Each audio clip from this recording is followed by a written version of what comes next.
Lately I've been doing this, crying all alone. I don't know what went wrong. I don't know how to get through it. Can't remember what you did. Life is not the same. Oh baby, please, no more pain. I'm so tired of playing games. I'm done with foolish things. Baby, what I want is love. Darling, show me what is real. Stop if you're not in love. So won't you stop if you're meant to break a heart? Baby, you must know that it's hard to let you go. But if it's the best thing to do, then I'll say goodbye to you.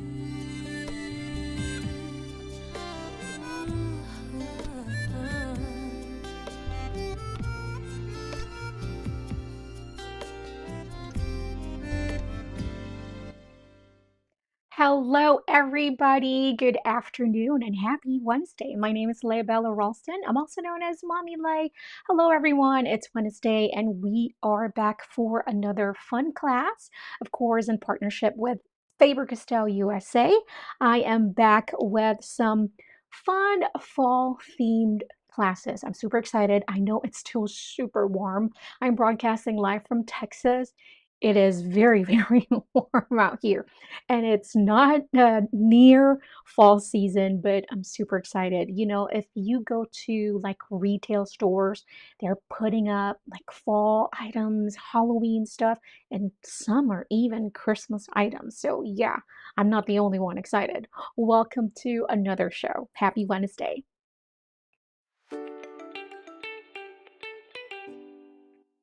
Okay, so before we get to the heart of our class today, we are going to talk about all of the supplies first. But before that, please do allow me to say hello to everybody. I want to look at all my chat. Hey, Jessica, thank you so much for joining in. Hello, hello. Hey, Angie. Angie's joining us as well. So I want to pull up my chat, and here we are broadcasting live both on YouTube and on Facebook. So if you're watching, please let us know where you're tuning us from. So Sarah is here too. Hi, Sarah. I know they have like Halloween items already. My goodness. So I'm super excited. All right. So before we get to the heart of our class, we are going to talk about all of the supplies first. All right. Okay, so for today's class, we're going to be working with some watercolors. So water-soluble medium. In front of me, I have Faber-Castell's Albrecht. You know what? I don't even know if I'm pronouncing this correctly. It's a German word, so it's an amazing artist, Albrecht Dürer. But these are the watercolor markers from Faber-Castell. The colors that I'll be working with today is beige red 132. Again, as always, you know, I always remind you guys, so you don't have to have the same specific, materials that I'm working with. But if you have, something that's water soluble as well, that's good. And of course, closest to my color palette, that's perfect. But again, if you don't want to use the same palette, please, by all means, you please feel free to use whatever you want and whatever you would like. Okay, so beige red 132, I have scarlet red 118. I have dark sepia 175, pale geranium lake 121, earth green 172, and dark phthalo green 264. These are dual-ended markers, so there's a brush and a 1.5 bullet tip on the other end. These are like super high quality watercolor markers. The pigment is just absolutely amazing. It has the watercolor, of course. The translucency is still there. If you use like a water soluble, kind of like maybe a water soluble dye markers, like the Gold Faber aqua dual markers. Those are water soluble dye ink. So what happens is that the dye inks are slightly much more pigmented. And so, you know, you're losing that translucency of watercolors, but the Albrecht Dürer, they are definitely watercolor pigments in just a marker form. I love using the brush if I need to cover up a larger area, and of course the bullet nib if you have some small details that you need, or it's just smaller areas that you need to color in. So since we're working with some water soluble markers in here, we are going to need some watercolor paper pad.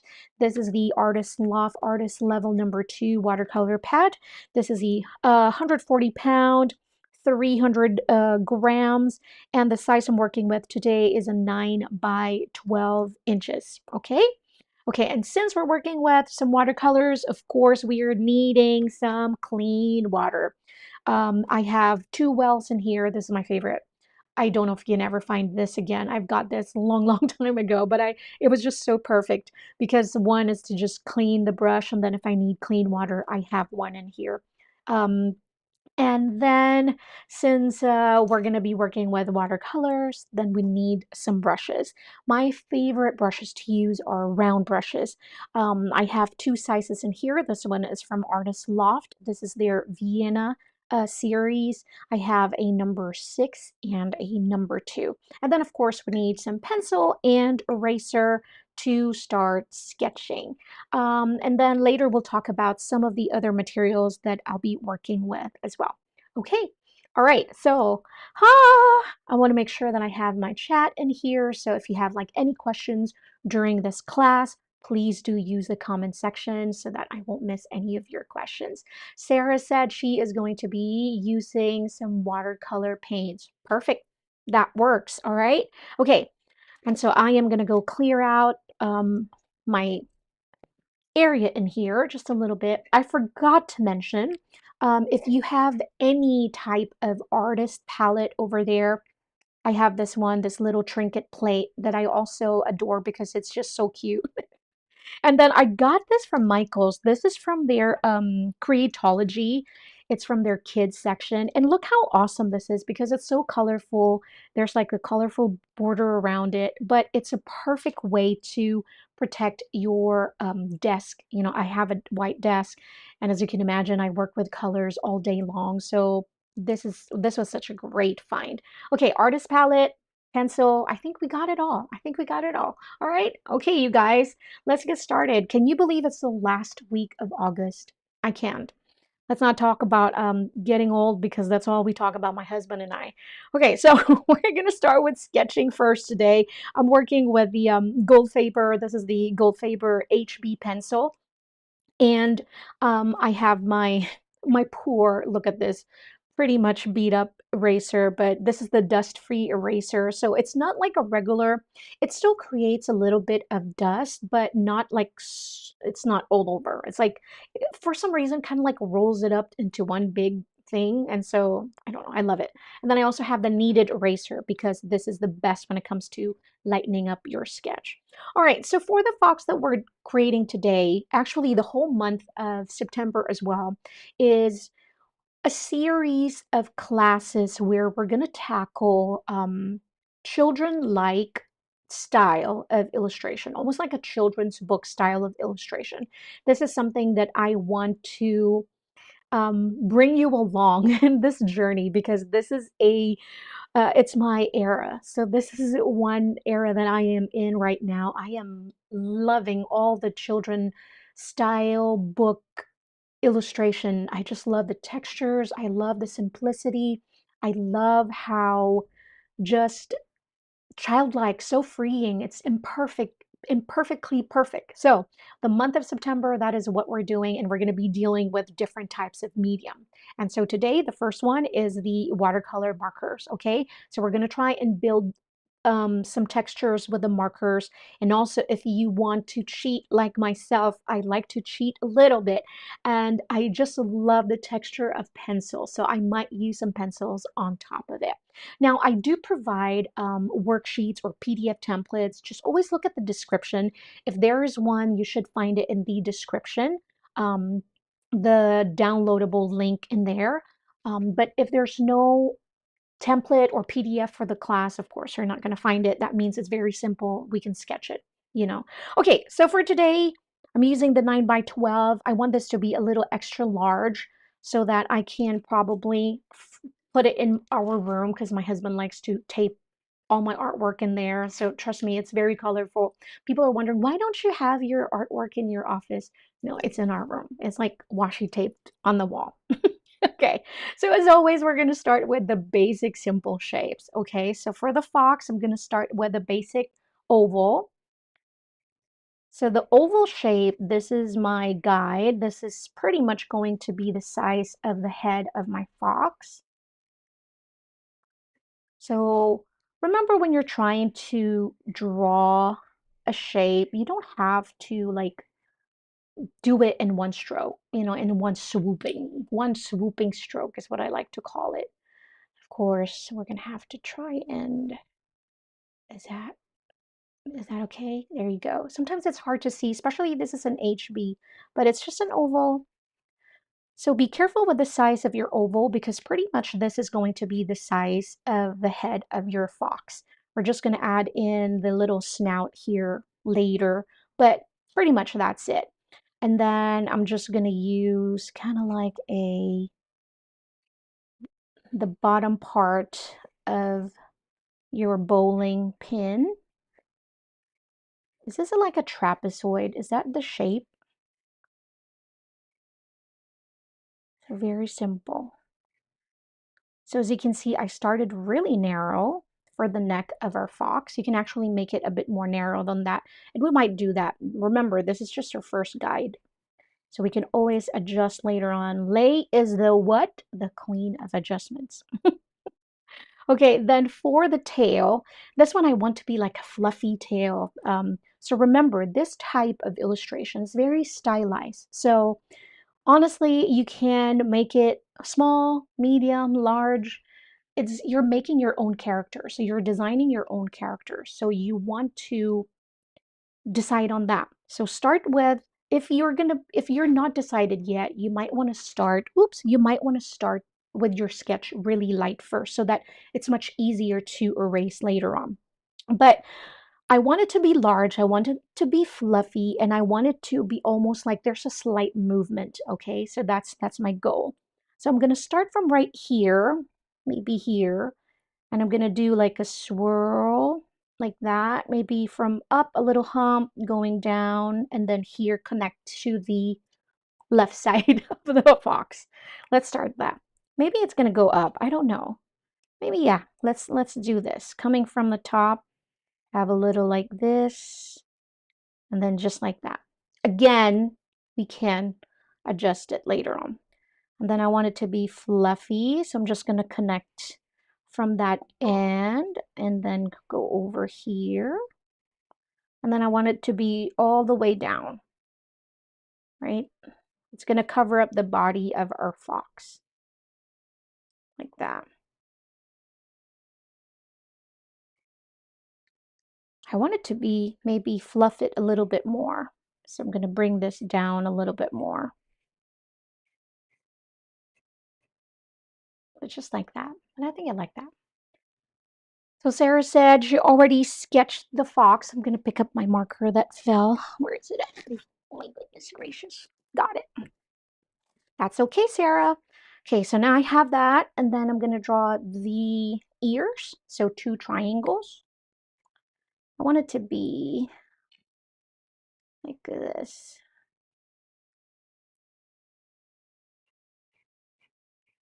Just like that.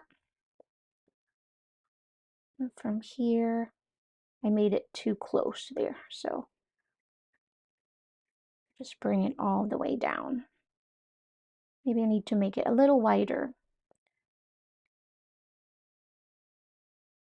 Like that. I like it.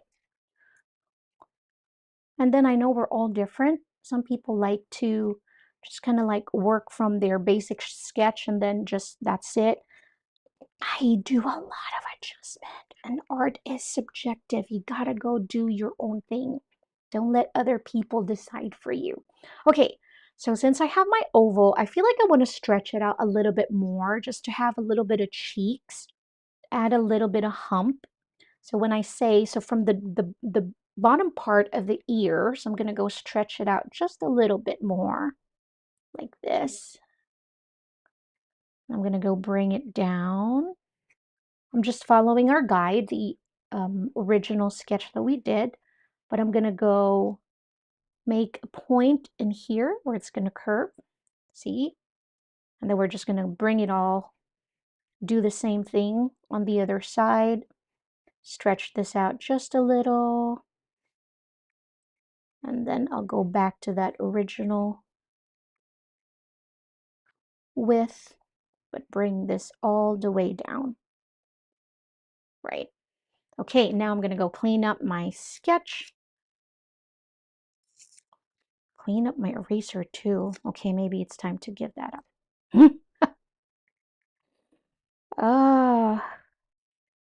All right. Do you guys have kiddos that went back to school? I have one more student at home, and she is actually homeschooled. So she's been doing school all day long. All right. I think that's good. I think that's good. All right. So now remember where we just kind of like made a little bit of hump from here, the bottom of our ear as well. We're going to go make a curved line.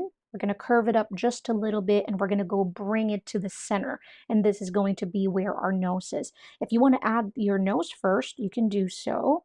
So I'm just going to add a nose in there just so I can visualize it, you know, better in my head.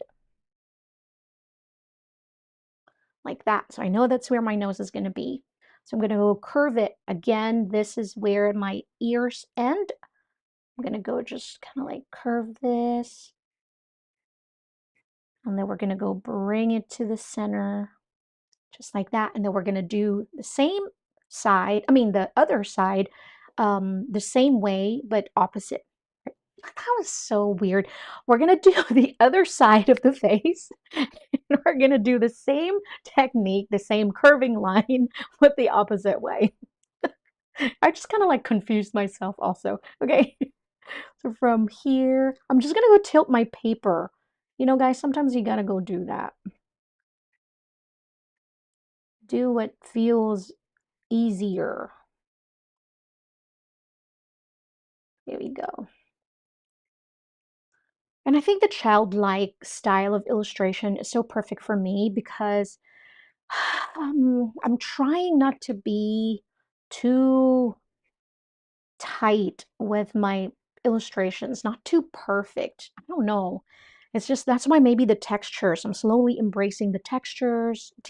Does it make sense what I'm trying to say? I hope so. Because I'm trying to loosen up my paintings, my drawings. And so I think the children's book style of illustration is just so perfect. Perfect.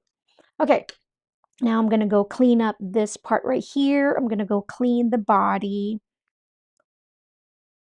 Also, guys, if you have like a heat tool, a heat gun, you know, a blow dryer that you can use just to speed up the process of the drying part, you know how the drying part is. That's the longest part of when working with watercolors. I think I'm good with that. Then I can add my quote later on here. We're going to go clean up just a little bit of the line, and then we're going to start coloring. Now for the first coloring, we're going to do a wet on wet technique, just so we can have a light wash of color all throughout our illustration here. Okay, I like it. I like this. I like the position of my Foxy. She's so foxy. I'm going to add some kind of like, her eyes are closed. So we're going to go add that like that. I don't know if my eyes are like, it was kind of like looking wonky in there. Hold on. Hey, what's going on with my eraser? Why is it like leaving a mark?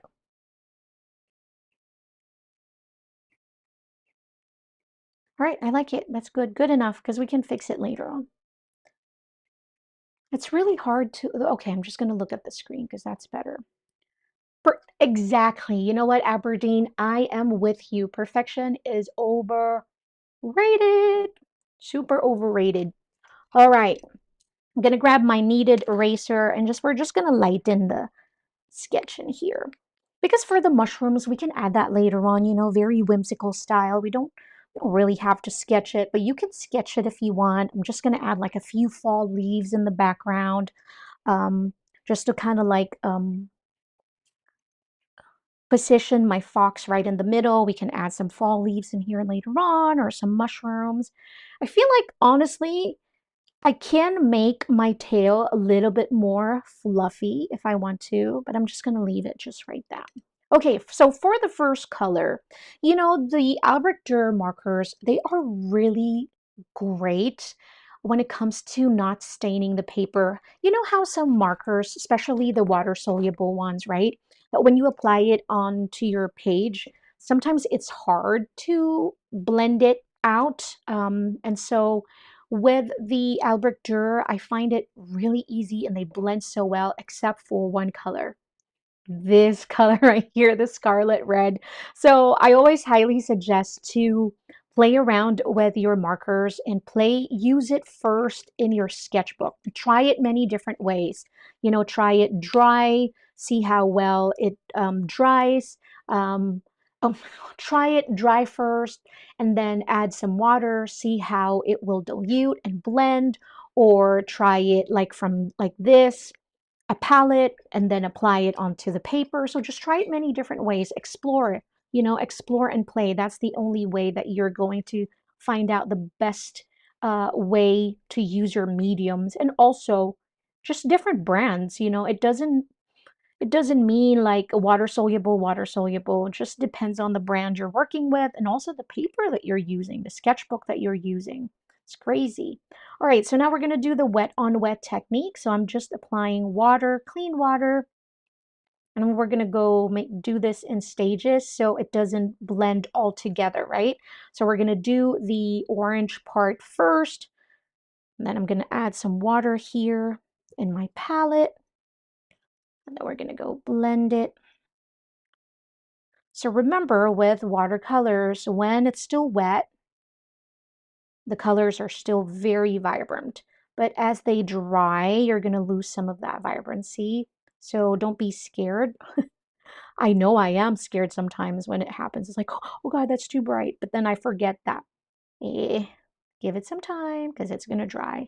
And notice how I'm just really not being organized where I lay down my colors because it doesn't matter. It's her first layer. And also that roughness underneath is going to add to the textures that we want to build later on, if that makes any sense. That's why I'm almost like intentionally just kind of like roughing up my application. Oops. Right. Now clean it, and then we're going to go to the tail. Oh, that part is going to be lighter, the tip of the tail of our fox. And then I also want the center, which I forgot to do. The center of the body will be lighter. So I'm just going to add a light sketch in there. So we're going to leave like a lighter area in there. So do this first.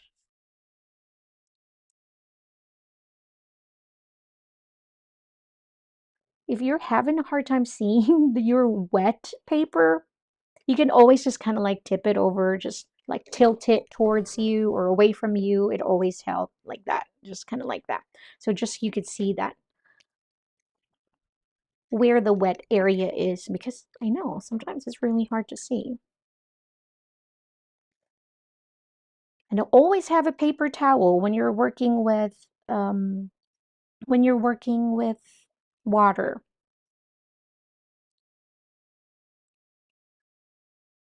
All right, so I'm going to leave that tip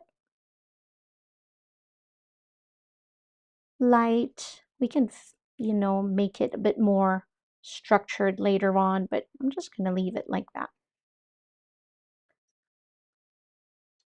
And then I didn't apply water. on both sides of my fox. So we're going to do that. Now this paper right here, the one from Artist Loft, I mean, it's inexpensive, but you know, it's nice for just doing sketch work like this, sketchbook project. When it comes to water, I think it absorbs water. It's cold pressed, so you know, there's a lot of textures in there. So it holds, there's a little bit of like well and like cracks and valleys because of the cold pressed texture. So it holds that water really nicely. All right. That's good. Where's my paper towel? Paper towel is our eraser when it comes to watercolors, and this is what I'm going to use to just clean my palette. All right. And then we can start working with the beige red as well. I don't know how much it's going to bleed. I'm just going to clean up some of the messy sketch because this one is going to be light, this part right here. But the other areas, it's going to be okay. And then if you have like a heat tool, you can do so now. But it's nice to have that bleeding anyways, you know. So I'm not really going to dry it. I'm going to keep it moist, but just not flowing with water.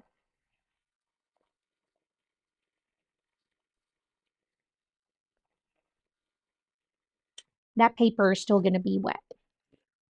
Okay, now I'm going to go in with my beige red 132. All right. I'm going to prepare a palette right here. But we can also, I want to show you how well these blend.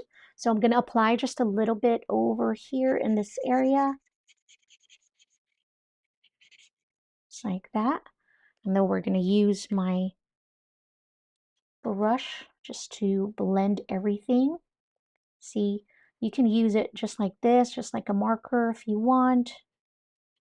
And then just blend out that. And that's a great way to already, wow, what was that?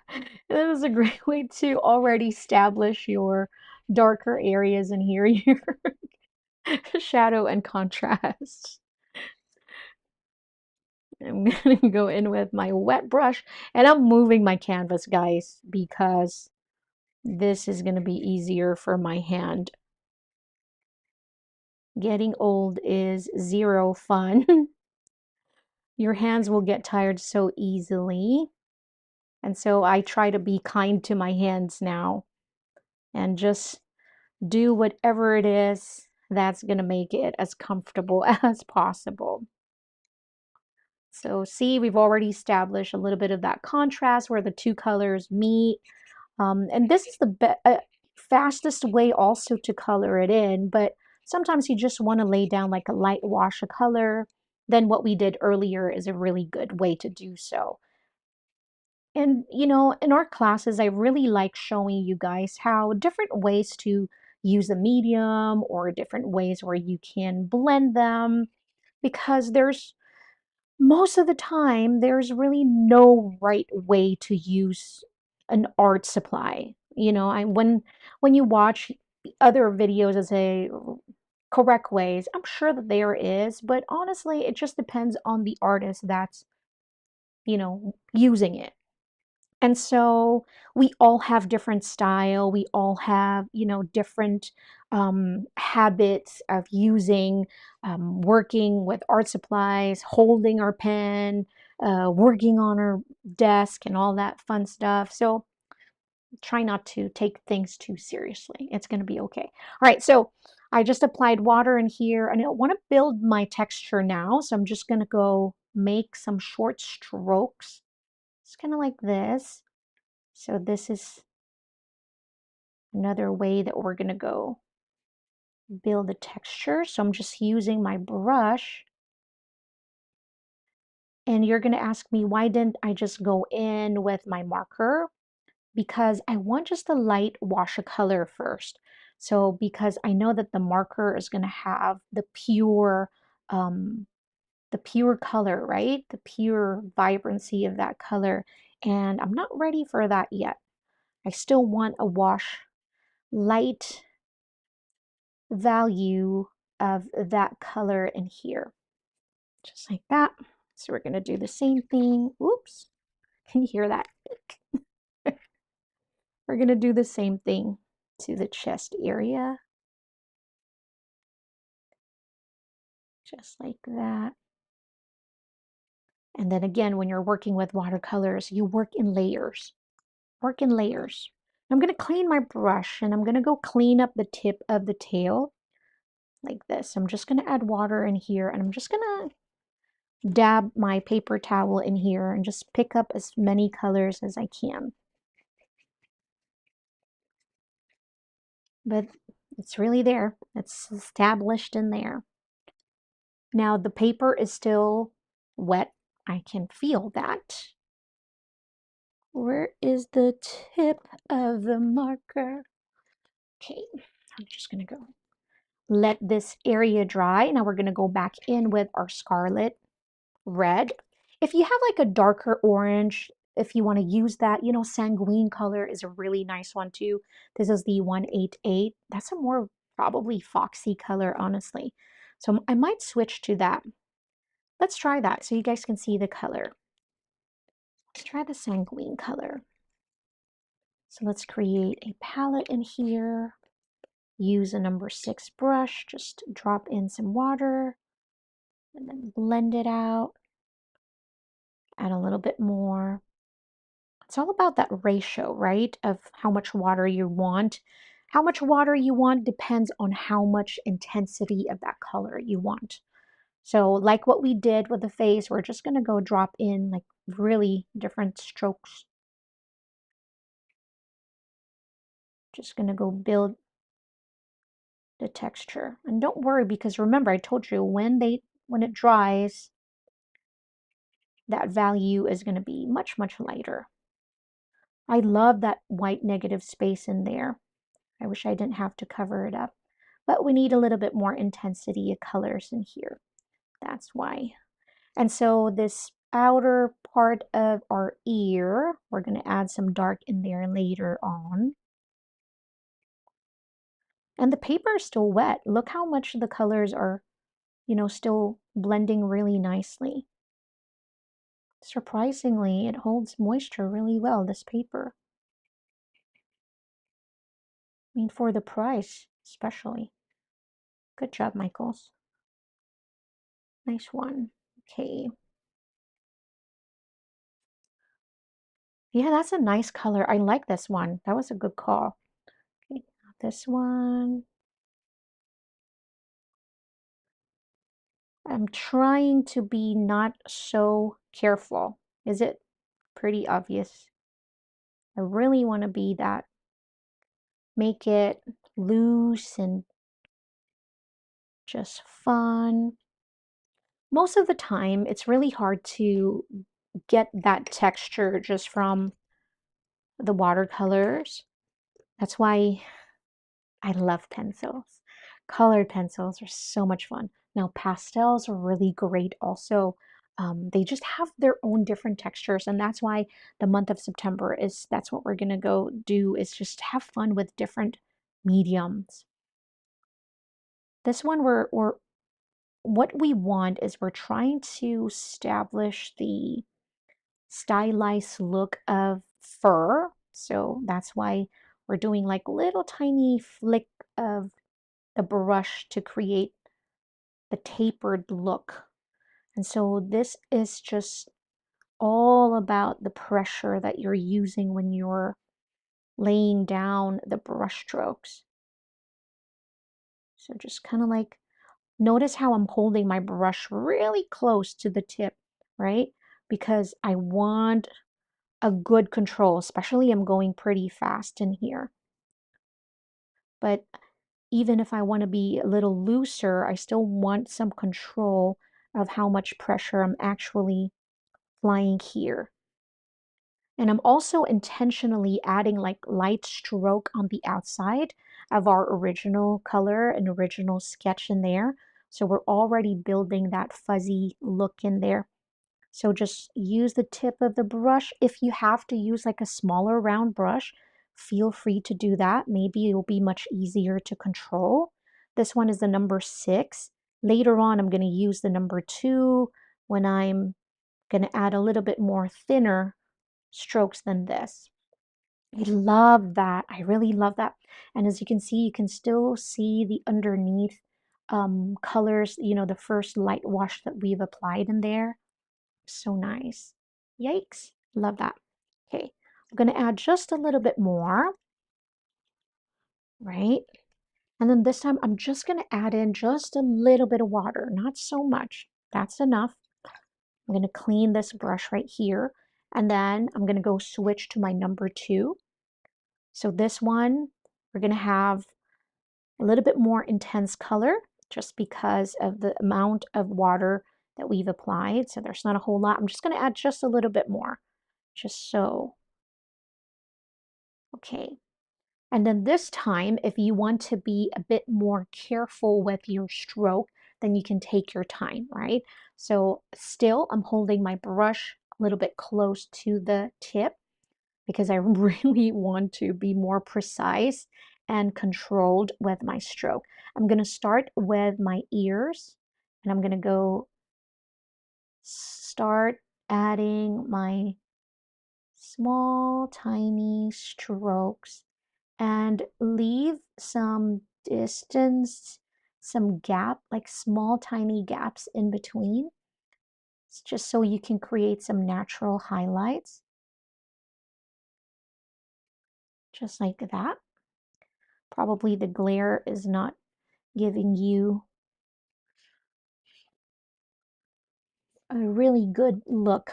I'm going to try and do this without ruining the other side.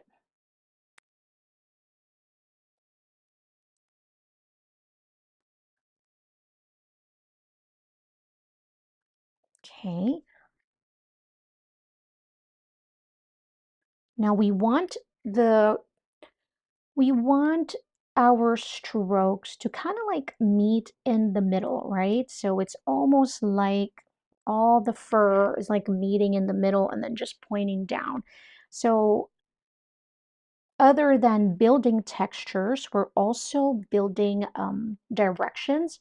We are directing the eyes of our viewers, people that are looking, you know, at our looking at our art, and we're building that direction. It's kind of like almost like saying to our audience, "Hey, look at it, everything goes right in the middle and it goes down center to the nose area."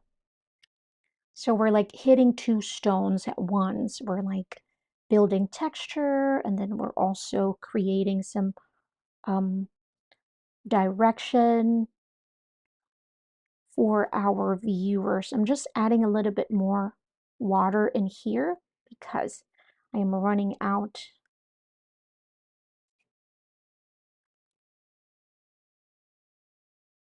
And I'm still just slowly adding. So as you can see, if we're doing this correctly, we don't really need the pencils later, but you know, I still love the textures of the pencil, of what it brings to the art. So it's just another layer of textures that you can add there, but you can just slowly start building with just adding these tiny strokes. I like that. I like that very much. Look at this. Okay, where's her sanguine? Just gonna make a bit more. Now, if you are using a watercolor pan, I highly suggest creating your own blend in a separate palette, because what happens to me is that every single time I use a watercolor pan set, I I have no idea how and why, but I always end up with just too much colors. It's like maybe it's my hand pressure. I just have heavy hand pressure. It's like, I'm trying not to. So just use a different art palette so that you can create your own blend so you're not picking up so much. Because the tendency to, use too much product is really great. So just be mindful. I don't know if you go through the same thing, but it's definitely my issue.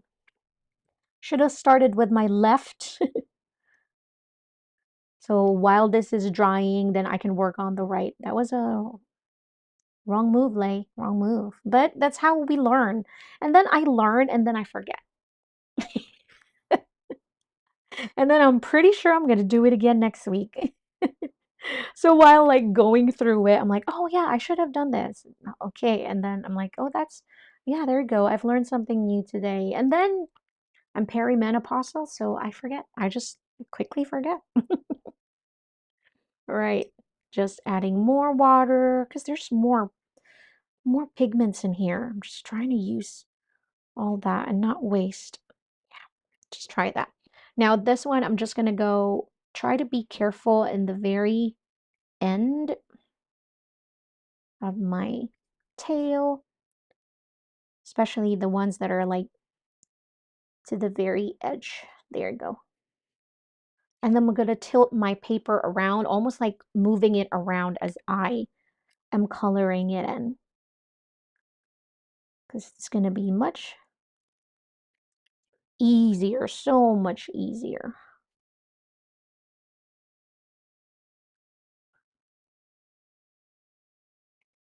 That, and then I'll tilt it again.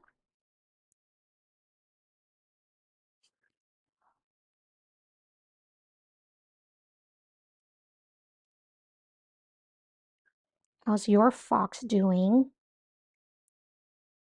Do you remember that one song that was like such a big hit about what is that? What does the fox say? Oh God, I'm so old. I don't know if you guys remember that. But that was like everywhere, all over the radio, all over. My goodness.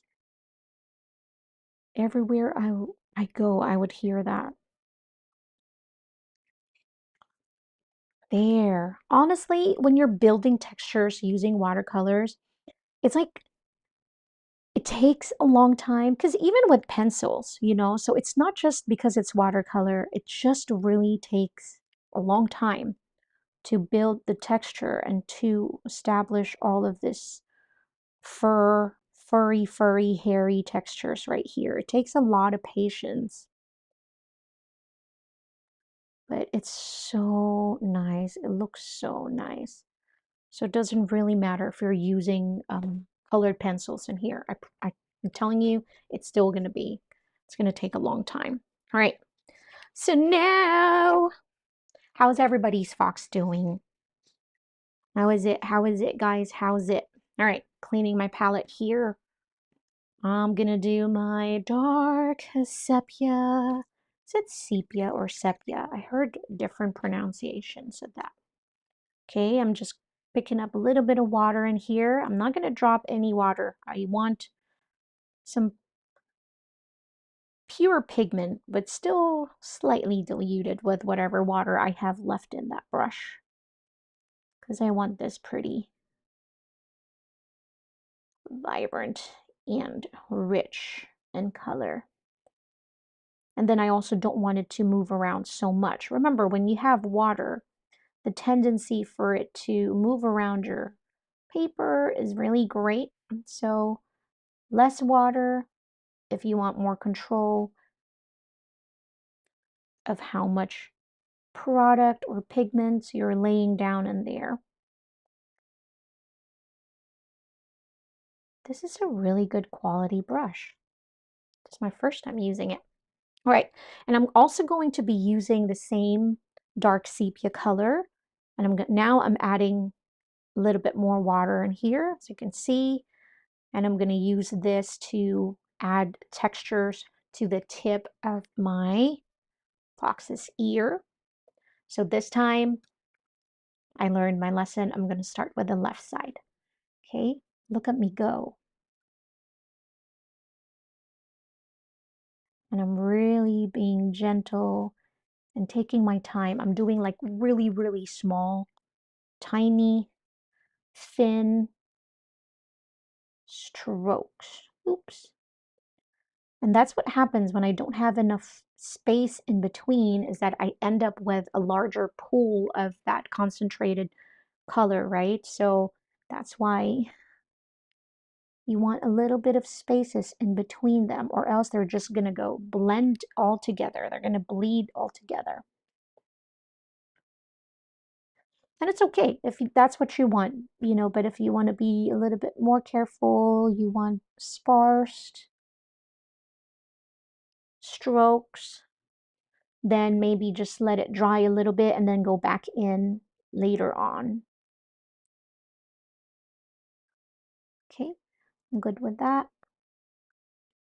But then, like what we said, you know, perfection is overrated.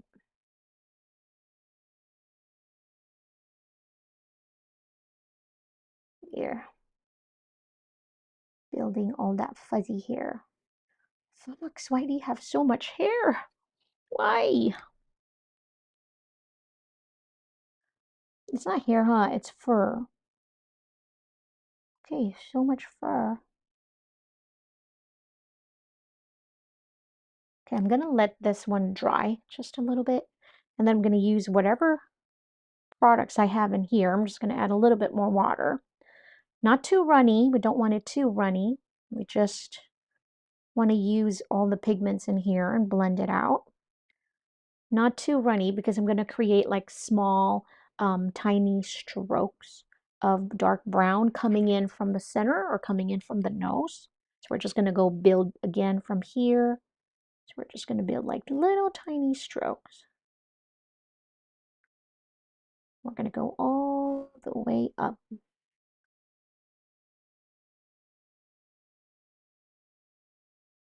And we're not going to go all the way up. Please don't listen to me. That's not what I meant. It's just almost close to the center. And as I go up, my lines are going to go have more gaps in between and much more spread out.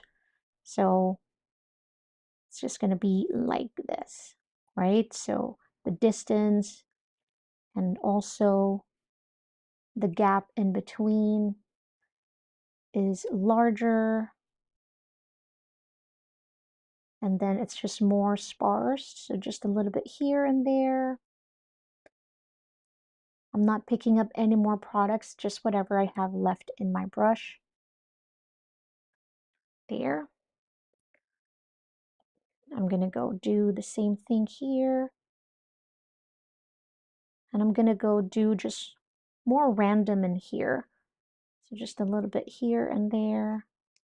Aha, I did it. See, I did it again, guys. I told you I went to the right. Should have went to the left side. Lordy lay. It's okay. Just gonna add a little bit in there. So yeah, just a bit more random in there. Now we're gonna do the same thing in here. Maybe add a little bit like to the edges of that fox.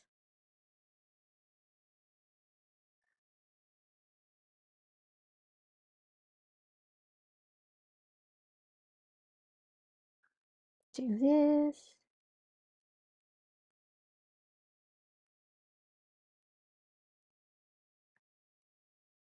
I think I'm gonna be more close together here.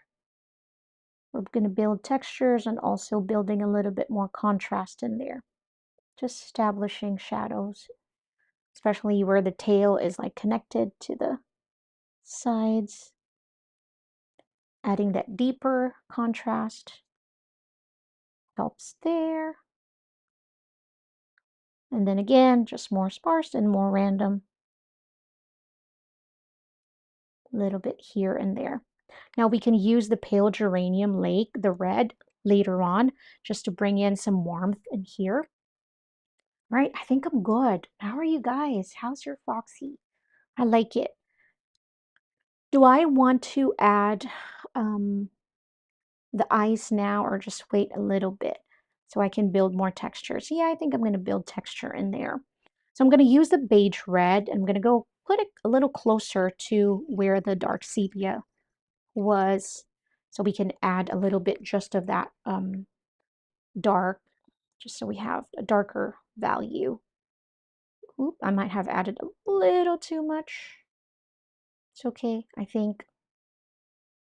I'm just going to do that. I'm going to do it here first, because since here is going to be, we want to build a little bit of contrast in there as well. So we're going to have our lines or the dashes a little close to each other. And then as we go down, we're going to make it spread out. Just kind of like what we did in the other areas. Again, this one takes a little practice. So if you're finding yourself, having some issues with the brush, I promise you, it's not magic, it's not talent, it's just practice. Because especially with me, remember guys, I have heavy hand pressure. So this was definitely something that I struggled with. I could not gain control of the brush. I'm like, I am getting the thinnest brush I can find.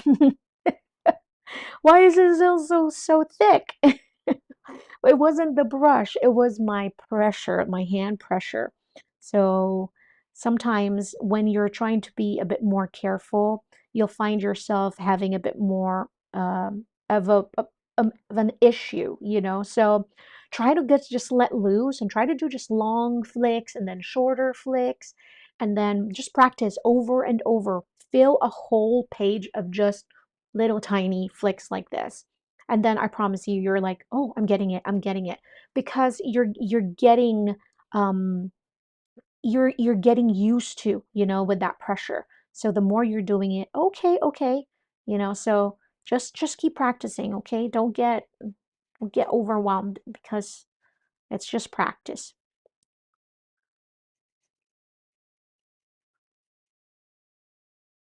And like what I said, maybe you just have to go a little bit faster and try not to do it like so gentle and so slow. Because I have that issue before. I'm like, okay, I'm just going to take my time, do it gentle, do it slow. But I feel like it's getting thicker and thicker, my lines, where I'm like, why? I'm really trying to be careful in here. It's not working. So I guess try different ways. See what works best for you. Because like what I said, we're just all different. Maybe the slow works much better for you than it did for me. Gonna add just a little bit more water.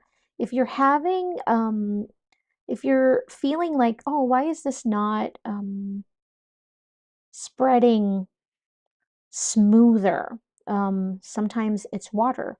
Your brush is not wet enough, or you didn't add enough water in your solution or your blend that you just created. So it's all about that water. So when it glides around too much, sometimes you added too much water, So it's all about that ratio of that water and pigment, pigment and water. And just kind of like with this flicking motion thing, creating your own palette, or just finding that best ratio of water is also practice. Just practice. Now I'm going to add in a little bit of this sanguine color in here with the very little beige left I have, and that very little dark sepia that I have. And I'm just going to go build in some texture inside our ears as well, especially here.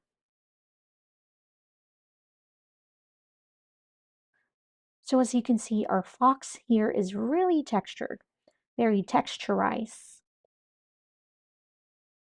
And if you look at a picture book, go look at a children's, picture book, and you're going to see the illustrations. Of course, it depends on the artist and the illustrator and the illustrator's style, but most of the time you're going to see the children's book. There's a lot of textures in the drawings and in the paintings.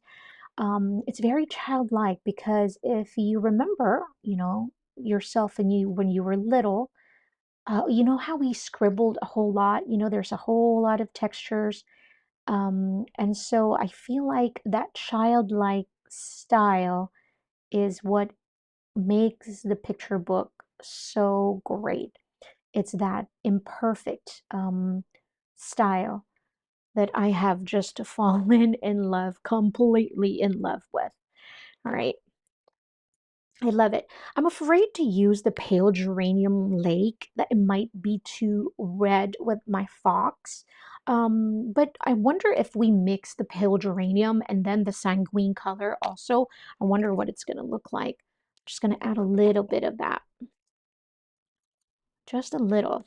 So I'm going to pick up just a little bit of that pale geranium, and then I'm going to mix it here with the sanguine. So see how much little of that marker I picked up? Just so little. I'm just going to add in just a little bit of that.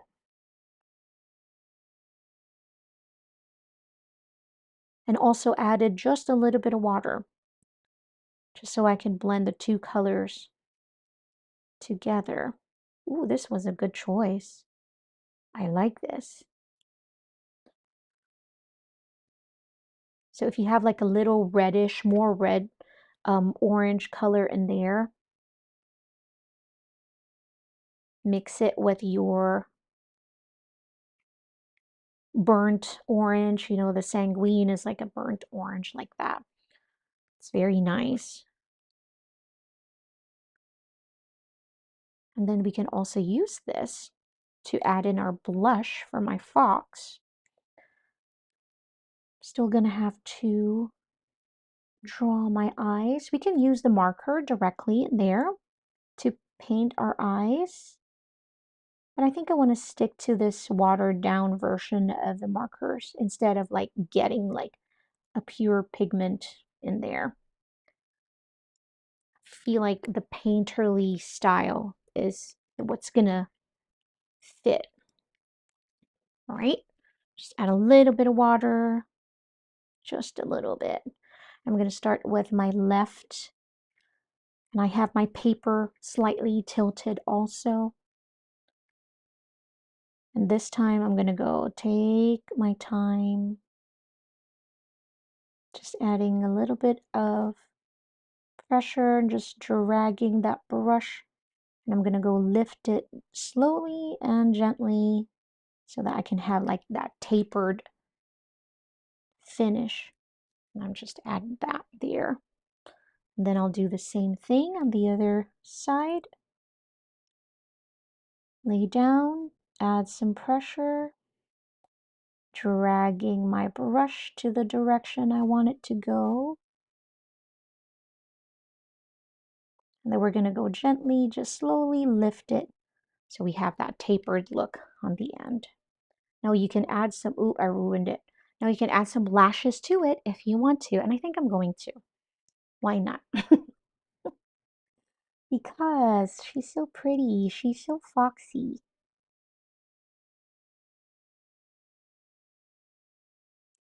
Just like that. I'm going to do the same thing. Oh, I'm going to have a hard time to my left. I always have a hard time to my left, guys. Always. It's going to like, it's never, ever, ever the same.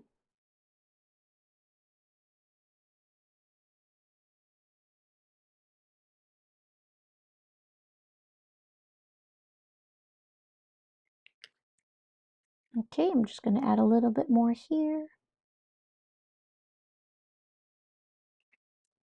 Oh, I love it so much. Look at her. She's so pretty. She's so pretty. Okay, so we're just going to go clean this. Clean my palette. Then we can definitely add those mushrooms in the back.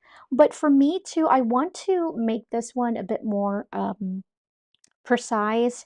have a little bit of line in there, but instead of using the marker, I'm going to use a brown colored pencil or a light brown, maybe a warm, maybe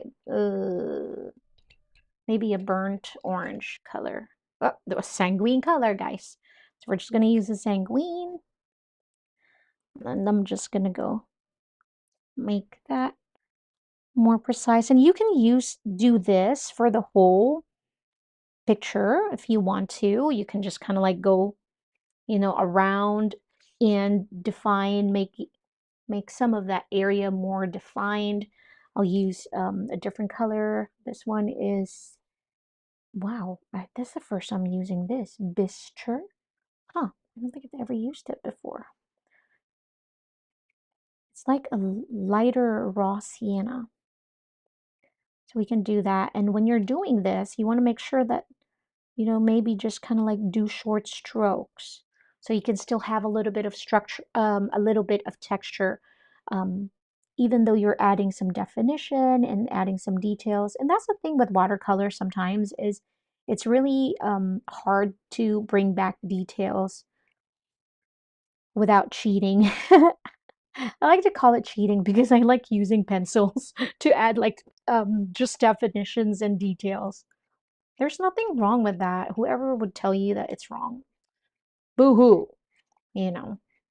Tell them, wrong for you, not wrong for me. But I love this. I love this so much. And we can just definitely add the mushrooms in here if we want to.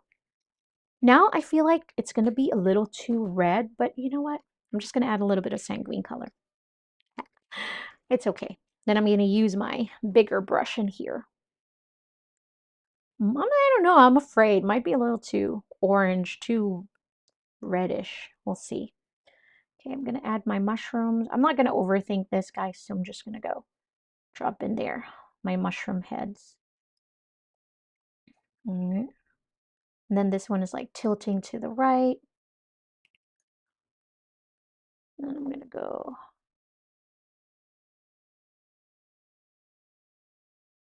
If you want to have a bit more pointy mushroom cap, and you can do that.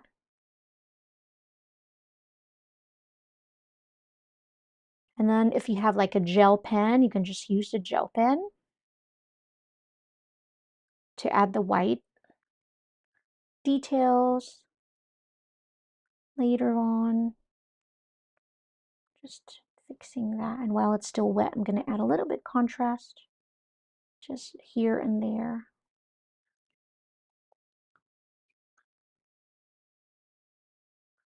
Just want to build structure, a texture also while that paper is still wet.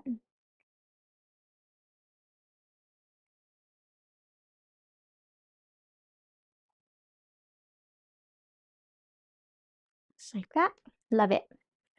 And then where's our beige red? Our beige red is perfect for that stalk. I think I'm going to go in with that beige red as a marker. Just go in there, right? And then you can use your brush to just kind of blend it. Just like that. Orange tip? That's okay. That's okay, Sarah. No one's going to tell you that's wrong.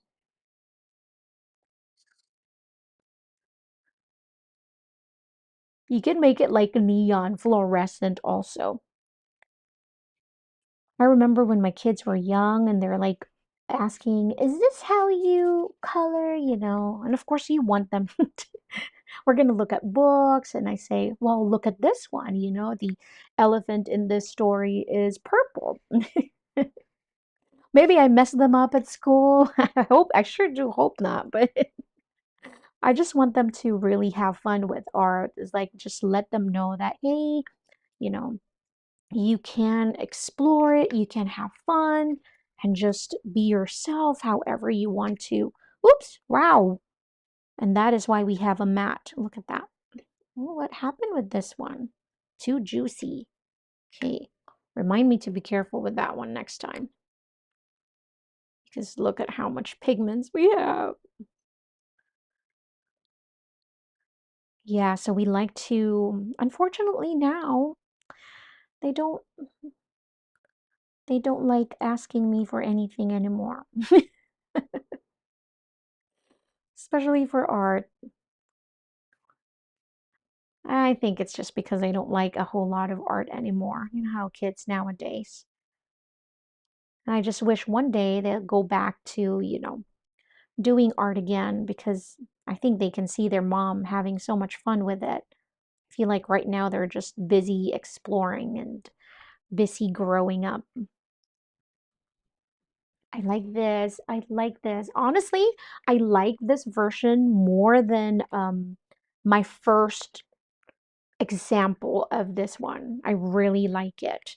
Now it's up to you if you want to add a little bit more maybe leaves in here, And again, you can feel free to use colored pencils if you feel like, you know what, I don't think I've established enough contrast. Go in there and then just add more contrast if you want to, or add more details, or maybe add more texture. Use the colored pencils just to bring in more.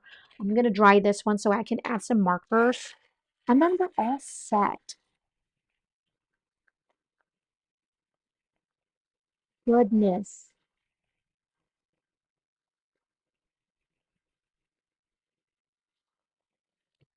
I'm going to use the Faber-Castell, Shake and Paint.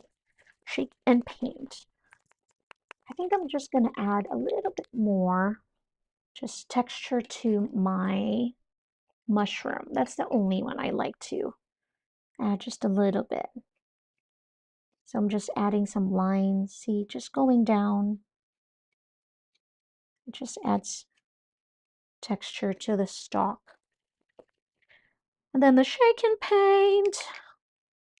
So this one is also dual ended. It has a 3 millimeter, and then one is like a plastic 1 millimeter. So it's a finer. The thicker one is a felt nib. So it's a 3 millimeter felt nib. The other side is a plastic nib. So, I mean, I like both, but I feel like if you want to add details, of course, you want to go to use the smaller one.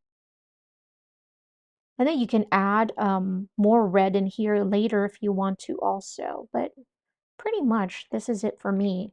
I'll probably just add red to my mushroom. Let's see. Some red, red, red, red. Just like that. Yeah. Just adding lines to that.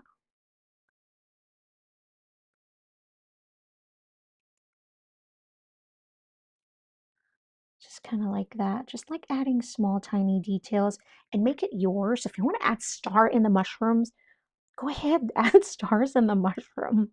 This one is still wet. Look how my white is not showing up as much.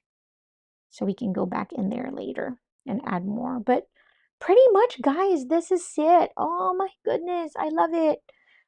I can write like a quote in here later. I'll do maybe a brush lettering later. But I love it so much. What do you guys think? Oh man, I hope you guys enjoy this class. I hope that that was inspiring. Let me know, do you guys have like a specific style that is your most favorite? Okay, so do you have your most favorite style of art? Do you like mixed media? Do you like abstract? Do you like more kawaii?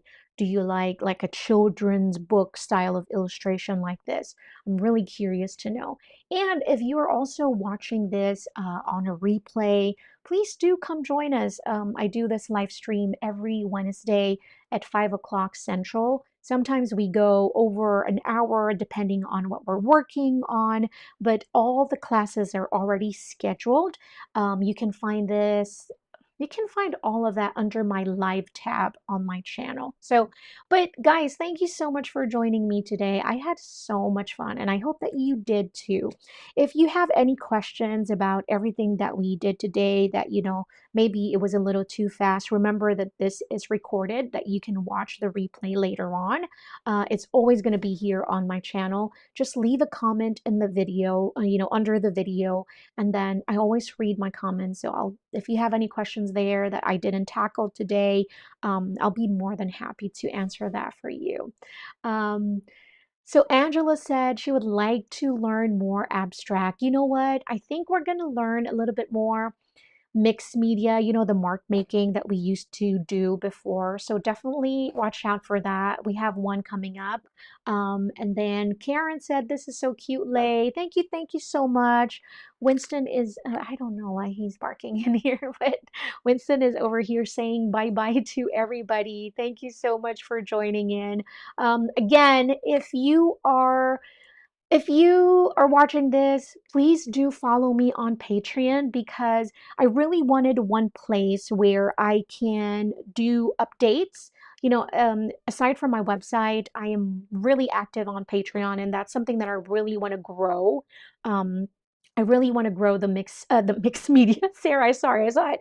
I really want to grow the Patreon so that I can have all of my creative friends in one place. But thank you guys so much for joining today. I will see you again in the next video and also in our next class next week. Same day and same time. Wednesday at 5 o'clock Central. Thank you, everybody. Please stay creative and stay happy. Just keep creating, keep practicing, and keep having fun. Okay?